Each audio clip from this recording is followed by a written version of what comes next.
Thank you very much for your very kind invitation. It's a pleasure to be here, and we're privileged and honored to have this discussion with you. It's not really a presentation, it's really a discussion to explore this area, as you say, the intersection of Islamic philosophy and artificial intelligence and technology in general. And I think it's badly needed, so it's a pleasure to be here. And this initiative is a part of the Ghulam Bari Foundation. That was my father, who passed away about 3 years ago, in his memory, I guess. He was a charitable man, and we want to continue this as part of that. This is one of the initiatives under that foundation. And Cogovation is a technology consulting company, which I founded in Saudi Arabia, in Riyadh, last year. So we're active there. And I'm here with my esteemed colleague, Biliana. Biliana and Mazhar, yes. So we are our work has been focused. So first of all, thank you so much for the invitation as well. I'm going to dive in straightforward because we want to tell you so many things and we want to share as much as possible.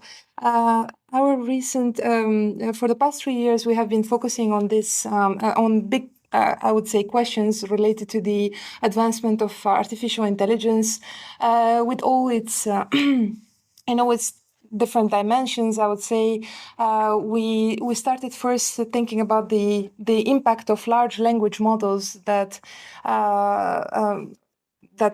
can be seen in our daily lives at this level, but then we continued focusing on other other questions such as generative AI, what that will do, biotechnological advancements, and so on. And we think that Islam is not included enough. We think that for such a huge importance and, paramount community in the world, for us not to be included in the technological questions and the development of AI, the development of the future technologies, which are so fastly coming to us and to interfere in our daily lives, this is we think this is wrong and should be the discussion should be open to include us, definitely.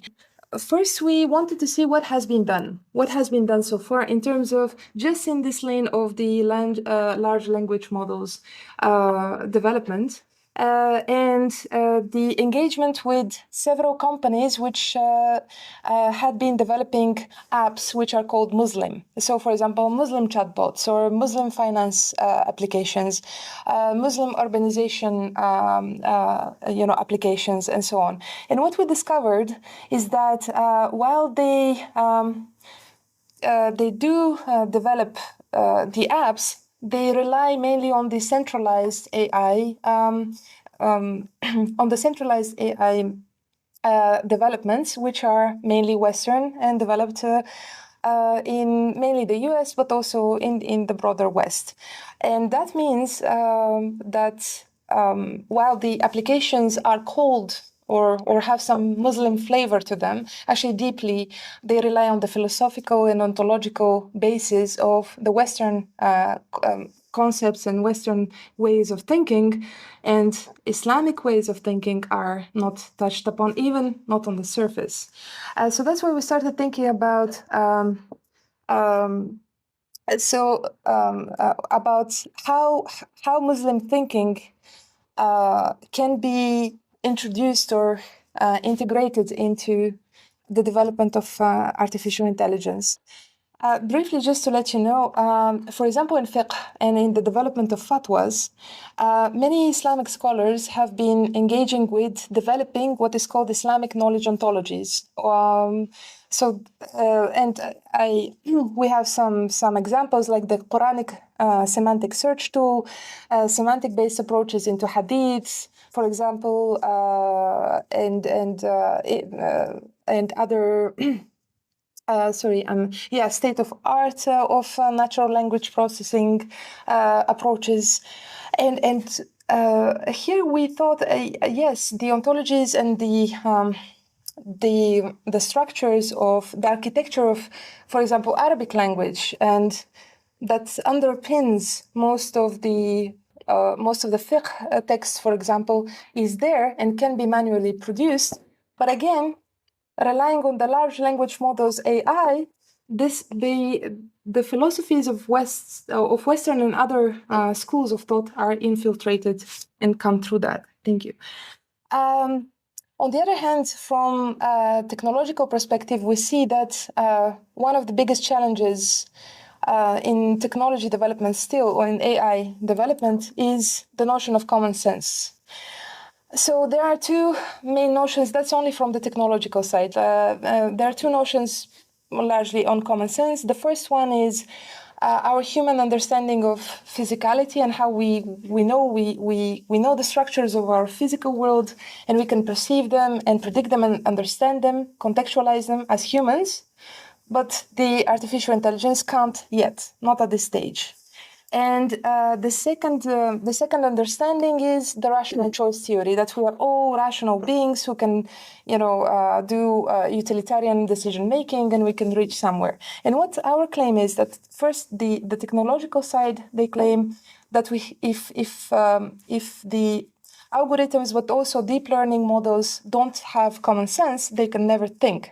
What we claim is that that's not nearly enough. Common sense either ways is not enough without including our religious dimension, Islamic way of being and way of understanding the world. So this is this is where we started, and this was the generic foundation. And then I give to Maz the floor to explain all the other aspects of our work. Thank you. Thank you very much. So thank you, Billy, for setting the background or the context of what we're trying to, what we observe and where we see there's work to be done in order to address the challenges and the issues around us. So so there is a need to go much beyond the current research methods and approaches.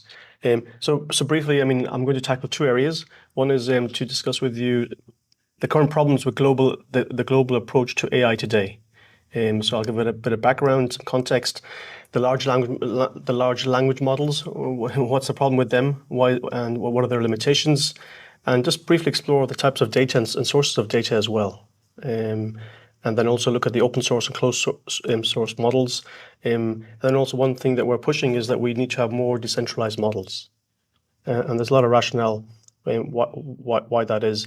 We're not saying that we need to move away from centralized models, but we do need to have customized decentralized models for communities such as Muslims or Japanese or whatever, right? You cannot have a McDonald's version of large language models, one size fits all. No, there is diversity in the world, and that needs to be reflected also in AI as well. The second part is around the future development of AI in humanity. So it is interesting. 28 years ago when I was here in Birmingham as a research fellow in physics, it was the beginning of the internet era, or we were a few years into it. AI was pretty much an R&D topic.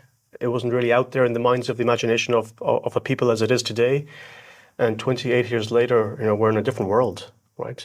So I predict the next 28 years is going to be even faster, right? So really there is we will move from where we are today, which is narrow AI, to general AI, and then to super AI, and so on. So I think that will happen within our lifetimes, or maybe sooner. So I'll just talk about some of the issues and how technology is driving this, which gives a certainty that it will happen sooner rather than later.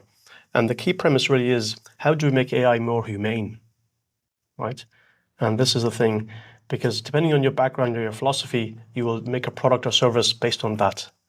And certainly with our thesis is that we need to have the Islamic approach philosophy embedded in these systems to make it more humane and meaningful for us, right, as a community. So I'll talk about the move towards autonomous. And then of course talking is easy, but then you have to build some structure, some platform. So we're thinking about creating this Islamic artificial intelligence platform. And I'll give the reasons and the rationale why we think that's important. And then some examples, conclusions, Q&A, and next steps, inshallah. So what are the current problems with the global approach to AI today? Now, a bit of background first, and maybe everybody in this room knows this very well, but there was this guy called Al-Khwarizmi who started all this off. right? The word algorithm comes from his name, right? So this mathematical genius, I think he was from Uzbekistan or Persian maybe, right? Yeah. Al-Khwarizmi. Persian, and yes. I mean, he was a mathematician. He developed algebra, and he really developed this whole algorithms, as a mathematical formulation, step-by-step guide of how things work. And that's where, I mean, that's where, and core to AI is that algorithm, right? So this is the genius who discovered algorithms, right, and has made an impact and continues to make an impact way beyond what he could have even imagined. So the other interesting background that we must understand is to explain intelligence, right? So the question is, what is intelligence? So this is something that the whole of countless philosophers over the millennia have tried to understand and to explain, and it's certainly we as humans, we're intelligent. We are making machines which are intelligent. And we also believe that there's a philosophical intelligence and there's also a spiritual intelligence. And the sum of all this is what makes a global intelligence, right? So really, if we look at the human intelligence, this is the focus. We are very unique creatures in the world, right? We have probably the most advanced quantum computer up here, right? So really, what is it able to do? It focuses on, it's able to have cognitive, emotional, and social aspects, right? It's able to solve problems, understanding, is creative, self-aware, and is able to contextualize things and reasoning. So we take this for granted. But if you want to put these things into machines, wow, it's taking decades and literally trillions of dollars to get there. And we're not there yet, right? So the machine AI is what we know today. This centers on artificial systems, and simply all they're doing is processing data, learning from it. These neural networks, machine learning, and to make some prediction, the next word, okay, or the next thing, and they're trained on vast amounts of data to increase the resolution. So they rely on algorithms, data, computational power that simulate human-like cognitive abilities like pattern recognition, natural language processing. So even though these large language models, for example, are quite amazing, as I will show later, they're pretty not much more intelligent than a parrot, right? A parrot is very clever, actually. It's able to listen to you and say it back out. And that's what these large language models are basically doing. They're able to predict the next word. I'm not sure if a parrot is able to predict the next word, but certainly the large language models are. Now, we also want to not introduce, but I mean, it's well known, there's also philosophical intelligence, where human beings, we explore intelligence through various philosophical traditions, raise questions about consciousness, knowledge, the nature of reality. Who are we? Why are we here? Why are we here? Right? This is also intrinsic to human beings. So and it's very complex, right? So in the world today, in the world of physics today, people keep away from these aspects because it's not easy to write them into an equation, for example, or put your finger on it. It's very difficult. And there's spiritual intelligence, which views intelligence as the capacity to discern truth, understand deeper meanings, and connect with higher aspects of existence. Right.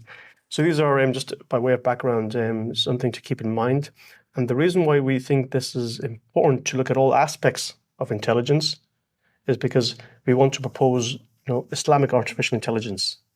And our definition is that really it's a summation of all of these intelligences together: the human, the machine, philosophical and spiritual, right? And so we have potentially very large multimodal models, which are very specialist. And we believe this will form the basis of a deep framework for Islamic human intelligence, right? So what is Islamic artificial intelligence? It's the ability of a digital system to perceive reality through Islamic lenses, pretty much like my classes, right? To identify social phenomena that emerge within Islamic social material assemblages, and to learn and reason within different Islamic paradigms, right? So there's a lot to unpack there, but I'm a physicist, so I like something simpler. So this sort of simple equation here is very useful. So the reason why, I mean, yes, so this is try to connecting where algorithms come from, different types of intelligence, and try to frame, to make a new framework for Islamic human intelligence. Now, so this framework for Islamic human intelligence, it's very complicated, right? And we tried to draw the simple picture. It took us a few years to figure this out, but once you see it, it's very simple.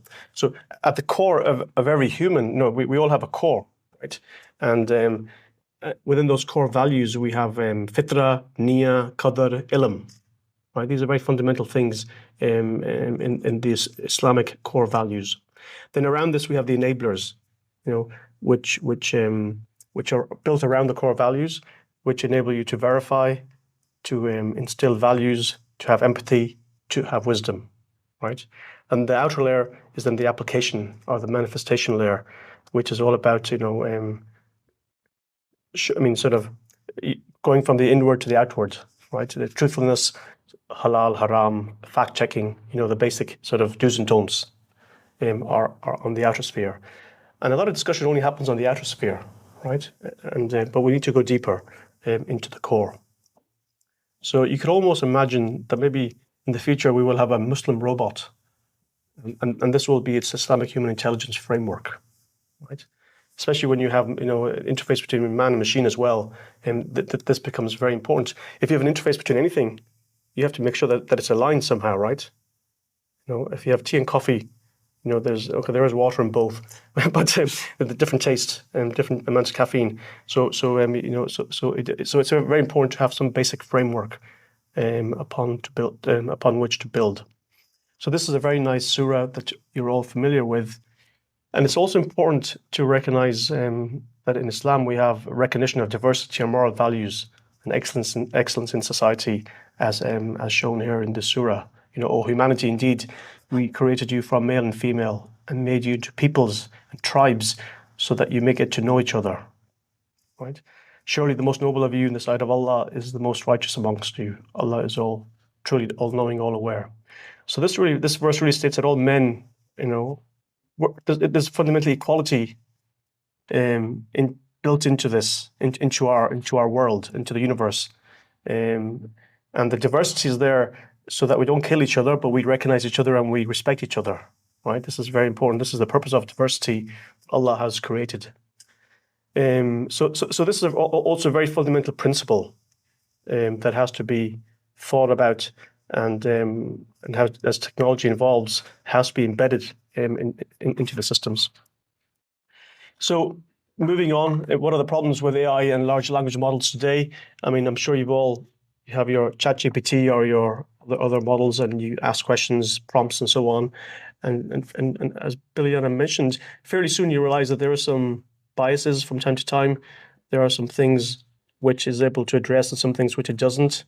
And also there's an arms race going. There's a global AI race going on between organizations, very big organizations, who have vested interests in these models to make money, right? For the B2B, for the enterprise world, or for governments, there's a lot of vested interest, a lot of money, and the voice of the community of people may or may not be the thinking behind these models and these powers, who will have their own interests, right? So it's very important to have the voice of people, and therefore, some kind of diversity in the models that are out there, both centralized and decentralized models. I think that's very important to have. And then this actually is, I think, one of the most amazing verses in the whole Quran, in the context of where we live today, in the world of data and science and information, right? O believers, if an evildoer brings to you any news, verify it, so you do not harm people unknowingly, become regretful for what you have done. Right?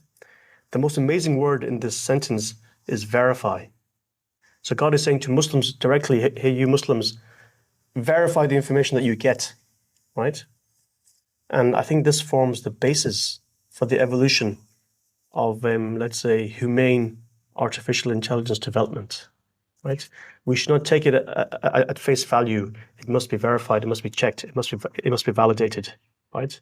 And this keyword, I mean, tabayanu, which means to verify or to confirm data. I mean, there's probably a lot behind this word that we know, right? So we have to. So this is another key aspect, and this is why we want to create a platform which is basically fact checking and able to verify sources of data to make sure that it's aligned. It conforms to a standard, right? So current models, in large language models in particular, I mean, they are amazing, but they don't really understand what they're saying, right? I mean, they're not able to contextualize really, right? They only predict words, and they're able to understand language very well. So there's a growing recognition around the world that we need to have other modalities. And I'm not sure if you've heard of the new company XAI that Elon Musk is founding. So simply, their basic premise is nothing more than OpenAI. They just want to make more multimodal models, right? To have other elements, right?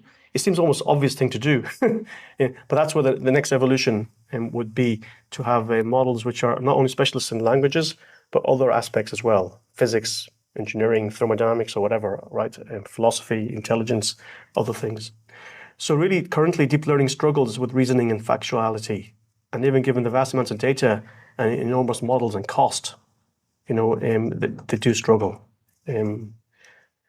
So intelligence, as I showed you earlier, is really multifaceted and very complex, and no one size fits all solutions.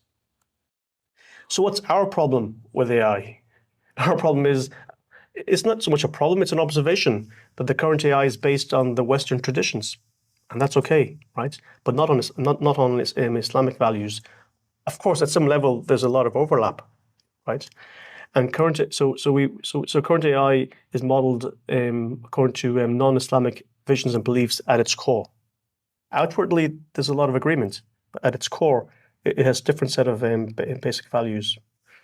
And also, AI is designed to perceive, it's developed by computer scientists and nerds like me, right? So really, it's designed to perceive humans as biological species. That's how science has developed in the last few hundred years. A very materialistic, deterministic, reductionist approach, and not representatives of complex cultural, religious, historical processes. Right? So these are all the qualities that human beings have. So AI is being developed by people who have a STEM background, which may be focused on the physical, biological, and linguistic expressions. Engineers and scientists, that's what they do, but often devoid of humanistic values. Right? So we need to embed these humanistic values into the AI systems. If you look, I mean, so if you, in the whole universe today, there's probably only three main sources of data from the environment, from devices, and from humans. And of course, from a higher being as well, right? Allah. But basically, what we can see are all these sort of three main sources. Most of it is very objective. The sun is shining. We can all agree the sun is shining. It's an environmental data point, or a temperature sensor or device. You know what the temperature is. But data from humans is very heterogeneous, and it could be objective, subjective, biased, and so on, right? And the other thing is, the growth in the amount of data in the world is growing really fast, right? This is in zettabytes. I mean, I don't know if anybody can tell me how many zeros there are in a zettabyte. It's a lot of zeros. Trillions, I mean, I don't know, maybe it might be over 20, 30 zeros. But the growth of data in the world is really exponentially growing really fast. So it's important to understand the types of data, the data which is accurate or truthful, data that's biased, could be biased politically or religiously or historically. There's false data. There's even suppression and control of data. There's garbage data, and there's often a lack of data. So data is not just simply data. There's many different shapes and colors of data, and large language models do not know the difference. It depends on the data coming in, to junk in, junk out. You've heard that before, right? So they don't really know the difference. and even though they're trained between different types of data, so this contextualization is missing. So really, we believe that there's a need for decentralized AI systems, right? Because which are filtered or verified data sets, not from a single source, but from diverse locations, contributors, from different epistemic principles, which enrich the overall AI field, right? So we believe that these creating these decentralized AI systems based on Islamic epistemic maps could enrich both Islam, the ability to see religion through AI lenses, and the AI development in general. So enabling Islamic artificial intelligence. So this is, a picture. It just shows that models are open, closed, or centralized or decentralized, and we believe. OpenAI, for example, is a highly centralized, closed system, although there are some open source versions available. But we believe if we want to develop a platform, the first version should be decentralized, so we have proper structure and framework embedded inside, and then we can make it open. Right? So we start from decentralized closed systems, move towards open systems, make it available to everyone. So the next part, the future of humanity. So this is really interesting. We are now in the era of narrow, let's say, artificial intelligence, ANI as it's called, right? It's very much goal-oriented intelligence. And in the next few years, where we'll move towards AGI, artificial general intelligence, when the machine becomes as intelligent as the human. Already today, in some use cases, I'm sure you've read about them, it's already happened, but not generally, right? So according to some people, this will happen probably within this decade that we live in right now. And the next era after that is, super intelligence, beyond human intelligence, when the machines become more intelligent than the humans.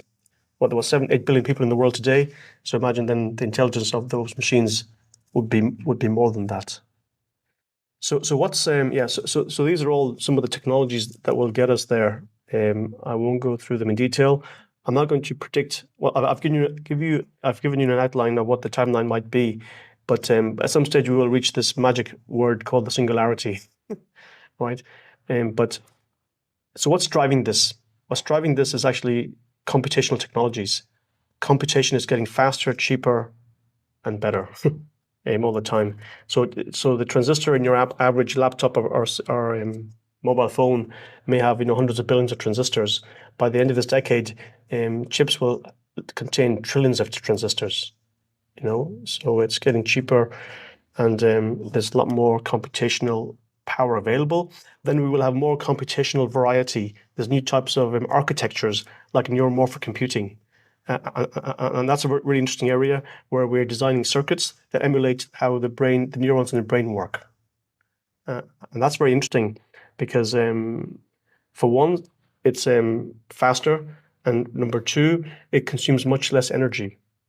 Most of the world's digital technology today is based on CPUs or GPUs, in which the memory and the compute power are physically separated. It's a classic von Neumann architecture. But in these new architectures, it's actually much more closer together. So all that data transfer in between, you save that energy and time, right? And that's how the brain works. Actually, the brain is a very advanced device. As we are here in this room, it's consuming about 30 to 40 watts of power. The equivalent in real life might be, in a machine-made version of this, might be orders of magnitude much more power. And then, of course, we have quantum. So quantum technology or quantum physics has been around for over 100 years now, and it's getting more mature. And so this will fundamentally change. So it's a completely new architecture. It's not based on bits, it's based on qubits. And there's some very fundamental differences how this will operate. It'll be much faster. Actually, really fast. It's hard to predict. But so this is so these are the kind of technologies which are driving. When these become more readily available, that we are getting closer and closer to AGI and superintelligence, right? Now, but the fundamental point is that we need to make the technology and the machines more humane, right? That's the fundamental thing. And we've summarized 4 or 5 sort of areas where we are today and the gaps that we need to fill in order to get there. right? So the first one is generalization and transfer learning. So techniques that enable AI to generalize their reasoning abilities across diverse domains. Right now, they're very narrow. Number two, contextual understanding and common sense. So enhance the ability of AI to understand and reason and be able to contextualize. So there's a huge gap there at the moment. They're not able to do that at the moment. And then develop methods to explain their reasoning process and decisions in a transparent manner. As humans, when things are in a black box, we get very nervous, right? We need to be able to make sure that we understand how they're thinking. Even in the large language models today, the experts admit sometimes they don't know what's really going on, and that's not a good sign. And then, of course, emotional intelligence. It's important to create empathetic AI by incorporating emotional and effective reasoning into the AI systems. If these things will interact and engage with humans, they need to understand humans, right? And as we discussed earlier, in fact, in the future, machines and robots and autonomous systems will learn from humans, right? And then, of course, we need to foster creativity and innovation in machine reasoning that will allow machines to generate novel ideas. Human beings are pretty amazing. We generate novel ideas, something out of nothing, right? And machines are not able to do that yet. Now, you may say, oh, this is very far-fetched. Not really. There are companies in the world today who are already designing and making advanced humanoid empathetic robots, right? Companies like Engineered Arts, which is a company in the UK actually. This one here from Engineered Arts, this robot called Amica, is one of the world's most advanced humanoid robots, which has facial expressions, which will read you and see what you're thinking or feeling or whatever, and then it's able to react and empathize with you. So that's pretty cool, right? So really, in the future, we believe as this technology evolves, AI will study and learn us, but it shouldn't harm us, right? And that's where we need to embed this Islamic artificial intelligence framework into these machines. This is an example of autonomous systems today where these systems also need to do real-time reasoning. Right? It's no point having a robot which is not able to talk in real time. You have to wait for 5 minutes to get an answer, right? That's not where what the industry wants, and that's why we need all these fast computing technologies to be able to reason. But we believe that the way the technology is evolving at the moment, with machine learning and data in the cloud, right? If you have to make a real-time decision, you need to think on your feet, as humans do, right? If you have to if artificial system has to make a decision, it can't wait to go to the cloud, get the data, come back. It might be too late then, right? So we need to now reconfigure new types of algorithms which enables real-time reasoning in machines. And nobody's able to do that today. But that's where what we need to do. With the sort of AI embedded inside, which we think will enable it to happen. Because all of us as humans, we have a intrinsic way of reasoning and thinking, and we think very fast because we have something in the core, like fitra, for example. We know stuff, right? And imagine if we can put that in machines or AI systems. So that will really be very, very make a huge impact in the field. So in conclusions, do you want to do the conclusions? Yes. Okay. In conclusion, a lot of technological questions and worries, and from different dimensions. But overall, what we focus on is definitely the integrating Islamic thinking from ontological level through epistemological level, through an ethical level, into deep learning and other artificial intelligence approaches, because super intelligence is coming fast, and if we don't do it now, there won't be time later. This is the conclusion, the most important for me. It's not that pessimistic, but it's quite optimistic. Oh, wait, sorry, did I sound pessimistic without intention? Yeah, sorry. Okay. Yes. Yes. Well, thank you so much for being with us and for listening to our work. Thank you. Thank you.